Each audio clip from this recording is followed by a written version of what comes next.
This is Countdown to Bliss, and today we are talking mystery gift exchange.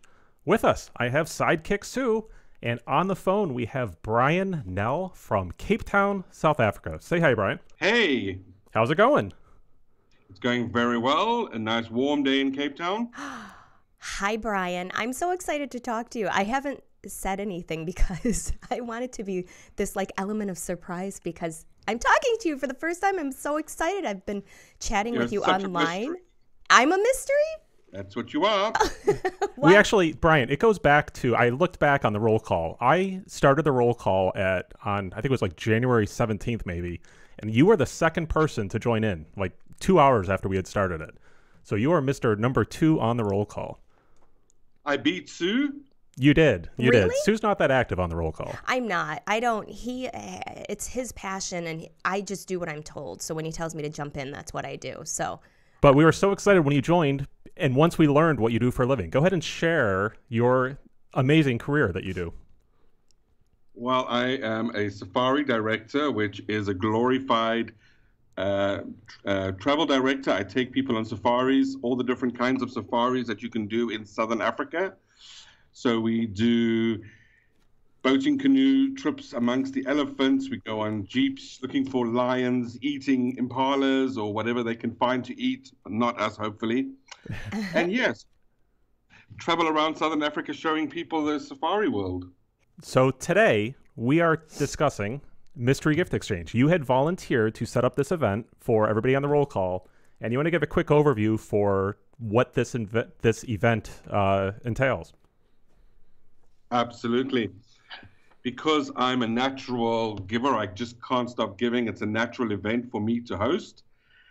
And because we had a brand new ship and we've got brand new friends joining us, I thought to change it up and make it a bit more spicy and put some mystery into it. So the traditional gift exchange was very time-consuming. So I thought, how do we make it quicker? And I thought, well, if we can all give our gifts in our own personal time and then just gather afterwards and try and guess who gave us what and find fun ways to deliver it, it'll change up the whole gift exchange. I know traditional gift exchanges were quite time consuming, so it was just a way to spice it up.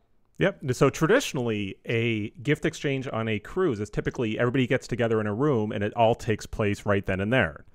The logistics for what you have set up for us is we are going to, immediately following the meet and greet, which is probably on day 2 on Sunday, we are going to get together. Anybody that's participating in the gift exchange, and obviously don't forget to bring your gift on board, but we're going to get together in the same venue as the meet and greet, and we're going to exchange room numbers instead of exchanging gifts. So at that point, you will have, and keep in mind, if you're not signed up yet, you can still sign up, and we'll talk about that in a second. But so long as you bring a gift on board to exchange, I'm assuming, Brian, they can show up and put their number in at that point, correct? Absolutely. So straight after the meet and greet, we'll gather for a very few minutes. Like I said, we don't want to take up time.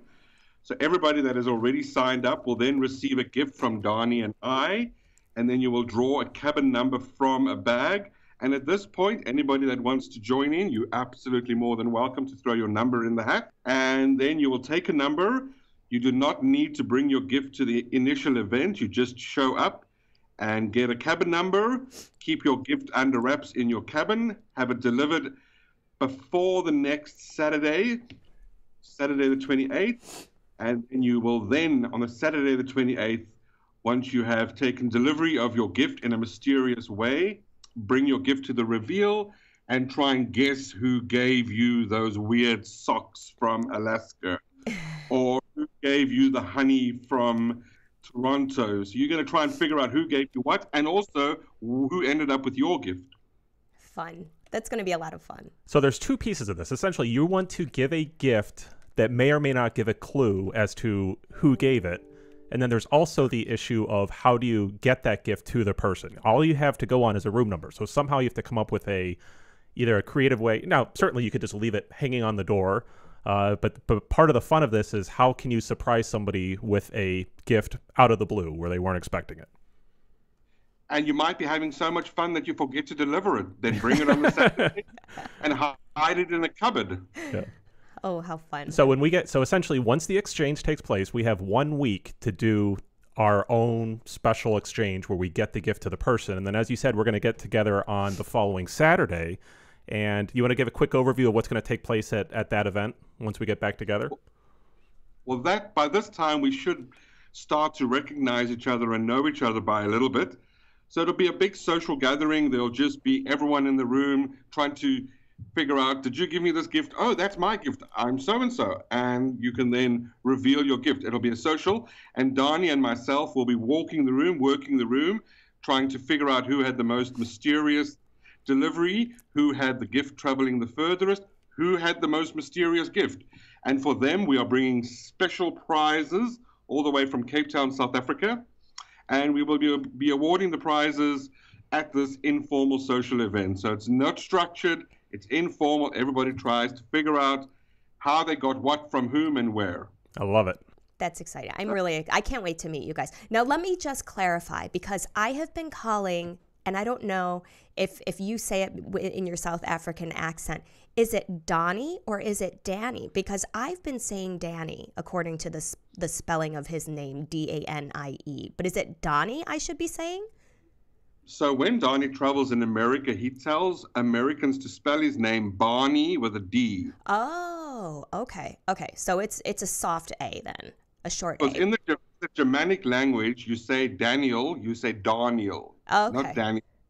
So then they just chop off the L and make it Donnie. So the Germanic languages will pronounce it Donnie, and in America they often call him Donnie, as in Donny Osmond. Okay. But if you want to say it right, it's Barney with a D. Okay. All right. Good to know. So if anybody has not signed up yet, you can still go to norwegianlive.com. And if you've already registered, click on the Contact Us link and just send me a message saying that you want to sign up for the gift exchange. If you haven't signed up yet for any of the events, click on the register and you can just put your information in and mention which events you want to participate in. You know, I also want to make a point of clarification for people who have not signed up yet. Is there a dollar limit or whatever your currency is on the gift? Like, are you setting something like, don't spend more than $20 on a gift? Because some people will want to know how much. You don't want to receive a gift that is much more than you have actually spent. I would feel guilty about that. We are talking freestyle, so I thought to keep the gift freestyle and not restrict people. And the value of the gift is not based in its monetary value, but in the mystery that it was shrouded behind, the thought going into where it came from. And so it's freestyle. We'll try and avoid monetary comparisons because that's unfair. And yeah, it's freestyle. So I can bring a very great gift from my region that costs $5. Sure. But if somebody wants to give us a $1,000 diamond bracelet from the Diamond District in New York, we'll take it. Love it. I want that room. I want. All right, Brian. So what are you most looking forward to in your little 10-second summary here? What are you most looking forward to on this trip? What are we most looking forward to? Sailing into New York. It's a bucket list item for both of us. Oh. I have to say, New York is my favorite port to arrive in. That there's something pretty special that when you get up early in the morning, you go up on deck, and when you get greeted by the Statue of Liberty and you get the fog coming up off the water, and how quiet Manhattan is when you approach it by sea. It's amazing. Totally looking forward to it. The only reason we booked this cruise was for that sailing. Oh, how fun. Amazing. How many days are you going to be in New York, Brian? We'll be there for a week. We'll be there from the day we arrive till the next Thursday, the 10th. Awesome. So fun. Brian, thank you so much for chatting with us. And we're only a couple months away. You will not be in Southampton the night before. You're going to arrive in Southampton on the day that we embark. So we will see you once we get on the cruise ship on the Norwegian Bliss. You will see me on board and then at the meet and greet. Awesome. Thank you so much, Brian. Thank you, You're Brian. very welcome. And there's... Bye-bye. Bye-bye. Bye. Hey, everybody. Just a couple quick postscript items from our talk with Brian. In conjunction with this video being released, Brian is going to send out an email to everybody that is participating in the Mystery Gift Exchange, just asking for a confirmation that you are still participating. If you just respond to that email, and if we don't have your email address, he's also going to post over in Cruise Critic and on Facebook, and you can just respond there. On the roll call, right now everybody has an X that's participating. I'm going to temporarily change that to a question mark for everybody. As soon as we get your confirmation that you are participating, I will change it back to an X, just so Brian can have a complete list of who is in and who's not. A couple of items to discuss: the pub gathering in Southampton at the Duke of Wellington. We had 3 seatings available. We had 3:30, 5, and 6:30. The 6:30 is now at capacity of 25 people. The one for 5 o'clock, we still have a handful of openings, and we still have many openings at the 3:30. So if you are interested, certainly RSVP right now. Go to norwegianlive.com and sign up. I think that's it. We're right at the 56, 57 day mark. And I'm hoping this weekend we're going to talk to Dan, I think it's Cliffy97 on Cruise Critic, to discuss the pub crawl, to find out how he's going to manage 180 of us going from bar to bar on the Norwegian Bliss. So until then, we continue to count down to bliss, and we will talk to you soon. Take care.